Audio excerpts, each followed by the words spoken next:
Welcome to Marshall News and Views. As we get ready for another show, probably a little housekeeping before we get into our special guest today and talk about health care. You know, there's been a lot of requests, people saying, how do we know when you're on? Where can we see you? What can we do to make sure we're on top of your show? Well, we've made it very, very easy for you to find out where we're at. You can pick up the TV guide that's in every Friday edition of the Independent, and you can see in the TV schedule for the 2 access channels here in Marshall. So you can find us there and know just exactly what time and dates the shows are on. You can go online if you want. You can go to Facebook or what's the other one? YouTube, Facebook or YouTube, and just look us up as, you know, Marshall News and Views, and you'll be able to see all of our programs. Or yet one other way you can do it is simply by going to marshallstudio1tv.com. And on those websites, you will see a list of all the programs that we've done. So if you've missed some, want to catch up on some, want to see something again, you've got the ability to do it. Perhaps you've got relatives that something pertains to that are out of the area right now or have moved out of the area. You can tell them about that. They can tune in and see what's going on in the community they left behind and wish they were back there because things are so much better. So anyway, that's just some housekeeping we're going to do. And now we're going to welcome Mary Martins, President, CEO of Avera Marshall Regional Healthcare Facility. And we're going to talk about how much better healthcare in Marshall is than what it was, let's say, 10 years ago. And Mary's got a long career in healthcare. And maybe you can just bring us a little up to date on that. Sure. And thanks for having me today, Bill. And thank you for your work on this show on behalf of the community. Yeah, I know you've worked many years to build and grow a great community. Just so the viewers know, I got to know you in your role in service to the hospital some years back. For many years, served on the hospital board as well. So thank you for that. Fortunate to go through some of the growth. Well, a little bit about me by way of background. I am a registered nurse. I started in healthcare when I was 16. That was a lot of years ago, Bill. And actually started as a nursing assistant in Ivanhoe at Divine Providence Health Center. That was going to be a summer job and a part-time school job because all my other friends worked there. So I thought that was going to be a great place. I was planning to go into some sort of business field because I liked the math parts of high school. And I really thought that I started to like healthcare as a possible option. Had some great mentors there. Got to have great experiences in the hospital setting as well as long-term care. It was run by the sisters at the time, the Schoenstatt sisters, and they were very good about giving me experiences as a very young, emerging healthcare professional. So I opted to go to nursing school and ultimately graduated from South Dakota State in Brookings.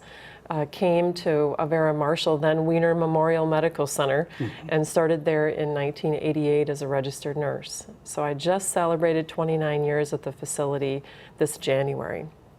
And throughout my tenure at Avera, again, formerly Wiener Memorial, I served in a number of different capacities. I had the opportunity to work labor and delivery for many years, then moved into the home care and worked with moms and babies in the home setting, and then started to have some leadership opportunities and had advancing leadership roles culminating in being selected as the CEO in 2005. Or I'm sorry, wrong year, 2006. 2006. So just celebrated 10 years in that role.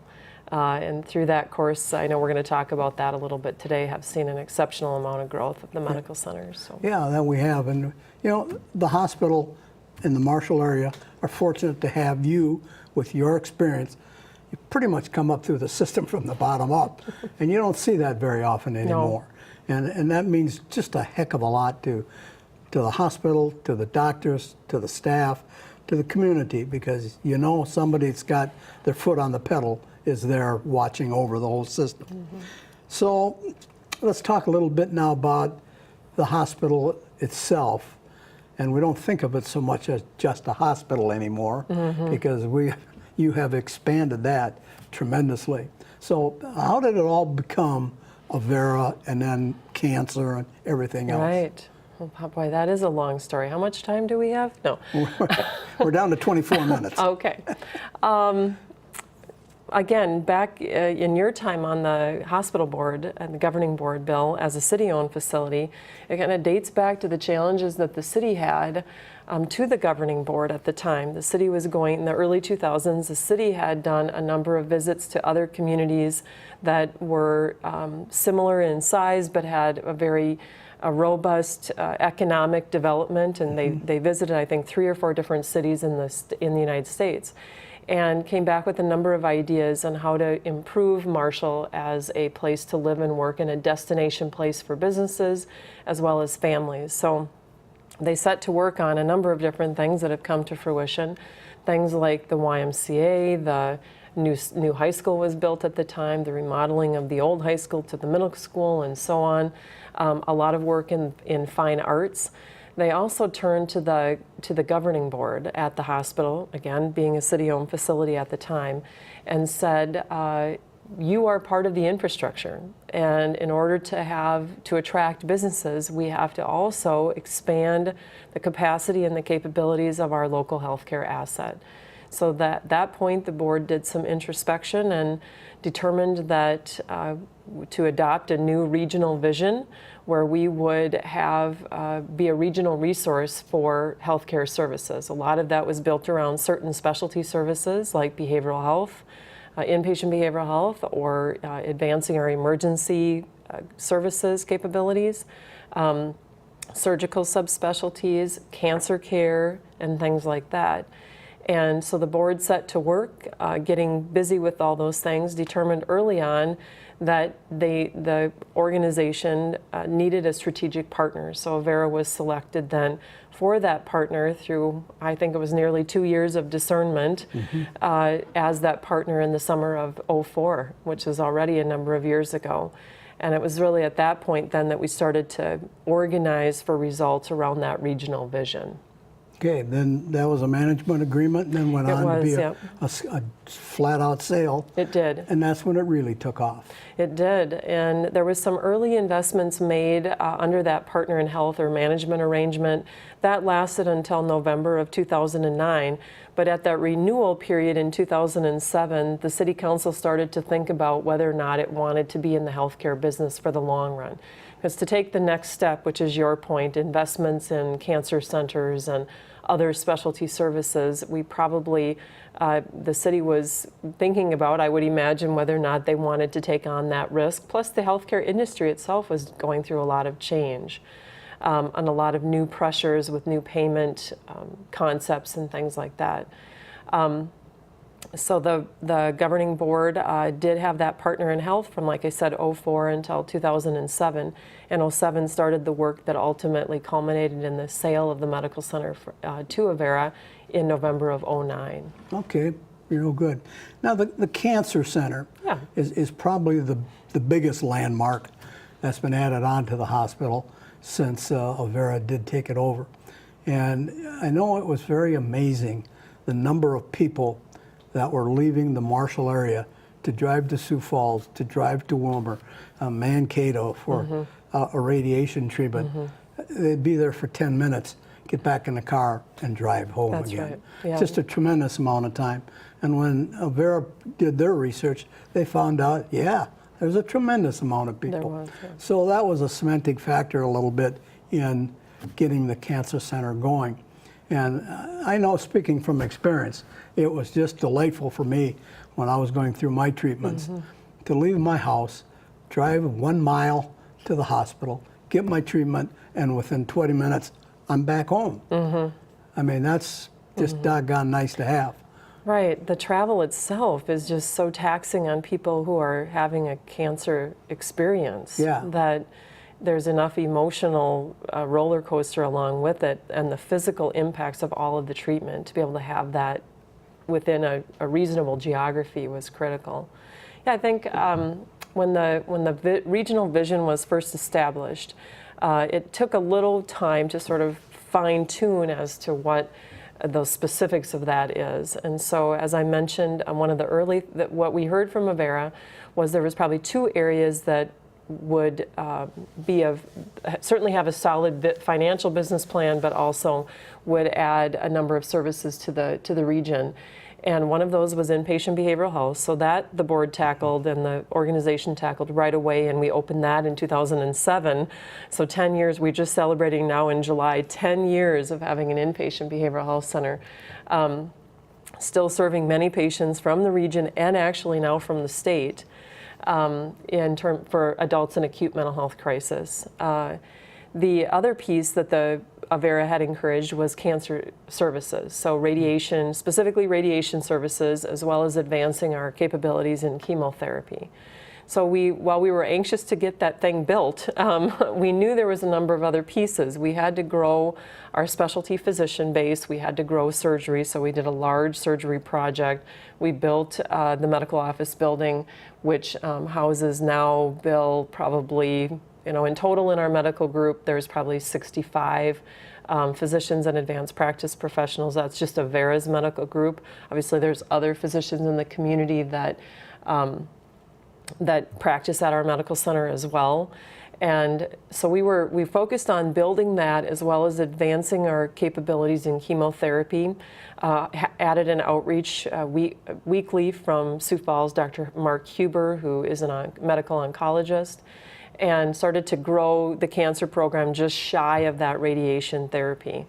We then we did 4 business plans ultimately for that, and finally decided we were ready, both as an organization. The sale had been accomplished, so Avera was now willing to invest in the form of at least patients who were normally being treated in Sioux Falls would be encouraged to be treated locally in Marshall. So they always had to give something up in order for us to be successful. And we were very, very pleased that the community came forward and donated nearly $5 million to help us build that. There had been some dollars set aside during the sale, $7 million that was set aside for oncology programming and advancing cancer services locally. So we had that plus a little interest, and for just, I think it was right around $13 million, $12.9 million, I think, we were able to build Avera Cancer Institute Marshall, and opened about 2.5 years ago. About 2.5 years ago. Yeah. So when you look at your numbers that you're looking at to build it, you had obviously projections. We did. Number of people that you thought you could handle and obtain as patients, and then look at where you are today.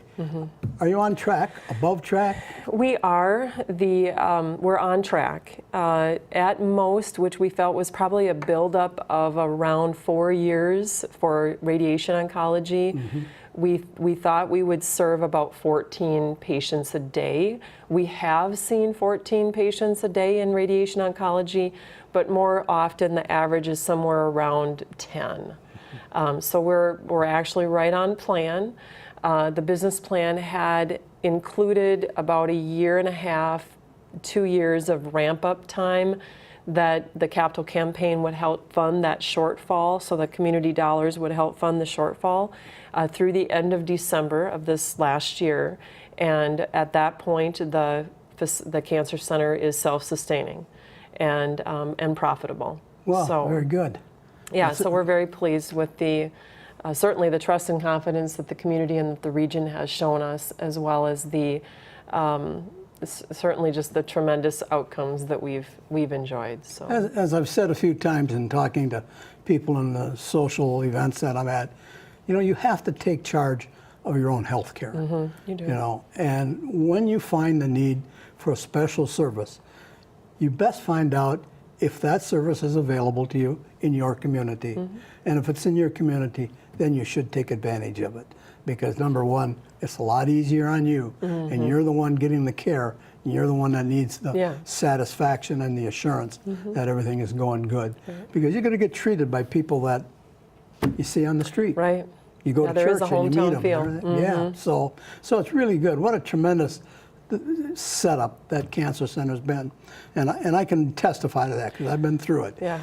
And it's just really a friendly group. I was surprised one time I went there, I thought they're going to wear the doors out, people coming in and out. And everybody Checking in on you? Yeah, everybody had a smile on their face. And everybody's happy to see everybody, patients and staff and everything alike. So.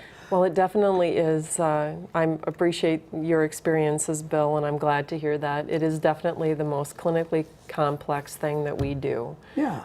There is a lot of bells and whistles and clinical requirements that, as a layperson, we can certainly take for granted to get right, and the staff take a tremendous amount of pride in getting it right for the patients. So. How far away are you? And I didn't tell you about this question because I just thought about it. How far away are you from oncology surgery? We do a fair amount of oncologic surgery already. So breast surgery, colon surgery, other types of surgical procedures, GYN. And so we're already doing that. We have 3 general surgeons. They are generalists, but two of the female surgeons have specialty interest in breast surgery. In addition, all 3 of them do complex colon surgery. They do lung surgery.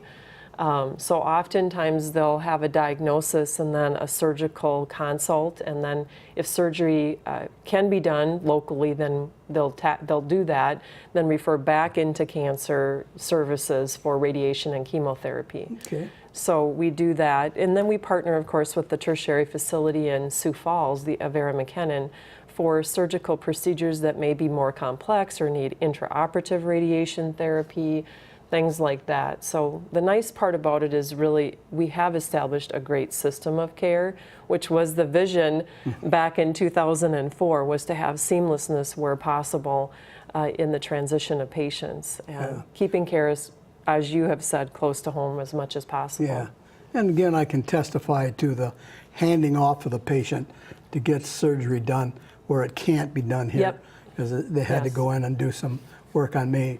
And when I met with the surgeon the very first time, he told me that, well, this is what your doctor says, but I'm in charge now. And when we got done with the whole process, he said, I'm done.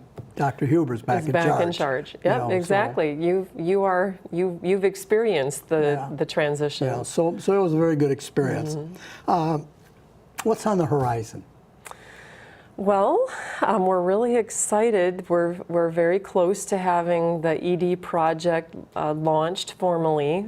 We have had a plan to remodel our emergency department, probably back since that was on the plate for the board when you were on the board yet, Bill. So we have we've finalized the floor plan, and we will launch a capital campaign. So we're going to look to raise about $600,000 from the community. I'm pleased to let you know that the physicians who work in the ED are ED specialty physicians, as well as the trauma surgeons and orthopedic surgeons who work closely with the ED have already committed to about $120,000 of that themselves. So we're working on them for a little bit more, and then we'll go to the community. So don't anybody out there tell anyone. So hopefully here by the end of June, first part of July, the community will hear more about that. And I'm hoping by the fall that we'll be in a position to actually move some dirt. The Carr family who owns Hill Street Place had donated about 17 feet of land right up to the property line to Hill Street Place there, so we can sneak out a little bit towards Hill Street Place.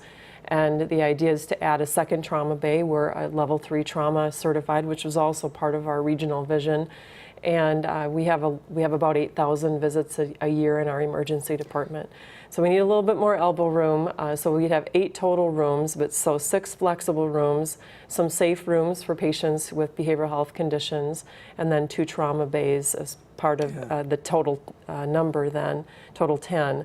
And there'll be safety features for staff and patients and visitors, and we're hoping for better flow as well. Our ED already beats, Bill, all of the national benchmarks in terms of time in the ED and waiting times and outcomes and things, but we want to do even better than that. You know, our work is Yes. never done. Right. So that's probably our big thing. We are getting out of space for our physicians, so we're right now going through a master campus planning process. You've been through that before too. We were so busy doing things the last 10 years. It's been about 10 years since we did this, and you should probably blow the dust off your campus plan about every 5 years at most. So we're doing that this year, and we'll culminate with a presentation to the board and foundation board in December. We'll invite some community leaders as well to that, but it will address our space needs for physicians, some of our new services that we want to add, and things like that. Okay. And the other things that we're working on is some of the quality pieces, which I know we'll touch on as well. I did want to mention that we are, as part of our kind of focus on the emergency services, we're launching an opioid-free emergency department, which we've largely been doing for a while. We're just going to tell the community more about it. And it's the idea is that we will never use opioids, but we'll use them in the appropriate circumstances, and perhaps as a short bridge to when the patient with a more chronic pain or a flare-up of a chronic pain can get into their primary care physician, who's kind of managing their pain care plan as well.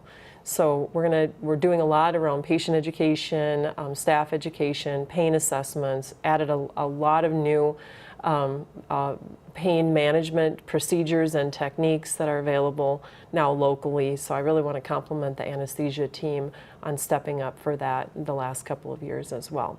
So it ties in nicely with where we're headed with that. Yeah. Well-oiled machine, and you got good longevity on the staff. We do, yeah. Yeah, we've some of our staff are celebrating 40 years. Well, yeah. Deb Bauman in the chemotherapy area, Yeah. 41 years. 41, almost 42, in fact, I think. Yeah, I think she said in July, it's 42 years. It's been around a long time. She's It's a seen lot of dedication. Yeah, it really is. We need more of that, and we'll get more of that. That's just going to happen all by itself. Right. So, anything else that you can think of? Probably some of the things that I know that the community often sees the buildings that go on, and that's where all the buzz gets. But we're doing a lot, to your point, about just the care delivery system. So whether it's coordination within our health system around things like service lines, where we're trying to create a single brand or a single type of experience for behavioral health in each of our 3 inpatient settings, or the same kinds of equipment, so that we can, like in laboratory, if we have all the same piece of chemistry equipment in all of our labs, that we'll have less repetitive testing and different results that's distressing to the patient. So trying to create as much standardization through our service lines. In addition, and so adopting those things locally is important. In addition, I'm really proud that Avera Marshall has focused a lot, this is the nurse in me probably, we focused a lot on safety and reliability. So as we grow beyond just a small community hospital from the late 90s and 2000 to something that the region is looking for, the geographical region is looking for in terms of a resource for specialty services, we have a lot more volume, we have a lot more activity. I'll come back to sort of our growth in terms of numbers, but we know we have to double down on our efforts around safety and reliability. It's something that we work on every day. I'm not saying that we're perfect, but we're moving certainly, and everyone's very passionate about it. So just last Friday, the Minnesota Hospital Association recognized us as the award winner in the small hospital category for safety, patient safety, for our work in safety and reliability, specifically with our daily safety huddle. So at noon today and every day, Monday through Friday, we, all the leaders gather. Now they've already done a safety huddle in their departments. So it's a look back for 24 hours, a look ahead for 24 hours, new procedures, high risk situations, new equipment, any kind of safety concerns from the parking lot all the way to a particular patient situation. Obviously, patient names are never identified, patient privacy is protected, but it's trying to say, how do we create the safest system possible? Today, there was door locks that were identified over the weekend. So it's all of that that help keep our facility safe for patients, residents, and our visitors and our staff. So we're very excited. And I was just going to mention in terms of growth, a good way to describe it sometimes can be in financial performance. So about 10 years ago, we had, when we started this work and this vision, we were at, in terms of net patient revenue, so that's what you bill insurances and what you write off, because insurance never pays you all that you bill in healthcare. So net patient revenue was at about $30 million, or sorry, $20 million in 2004. We're now at $87 million. Okay, great. So it's significant growth. So Well, a lot of growing good. pains. And besides all the bricks and mortar and service that you've been talking about, Avera Marshall's gotten very involved in the community itself. Mm-hmm. You see them identified out at the Red Bear and Ice Arena with the complex out front of that. You see them, you got your bike ride is just happened or will happen? Will, yeah. Pretty soon. Yep, the Saturday. Okay, so there's a lot going on. Avera's been a vital part of our community in the short time it's been here, and you can probably look for them to grow in that too. Yeah. So we're fast running out of time, which is Not surprising. not surprising with all you've got to talk about. And again, we want to remind everybody, and you can tell your friends, you can find us on YouTube, you can find us on Facebook, you can find us online, watch any of the shows you want. And this is going to be the one of two shows that we're going to have on improving healthcare in Marshall, Minnesota in the last 10 years. There's another facility in the community, ACMC, and we'll talk with them also, and they'll tell us how far they've come in the last 10 years. Put the two together, and I don't think you're going to find a community of 3 times our size with any better health care than ours. Mary, thank you very much. Thank you, Bill. Thanks for having me.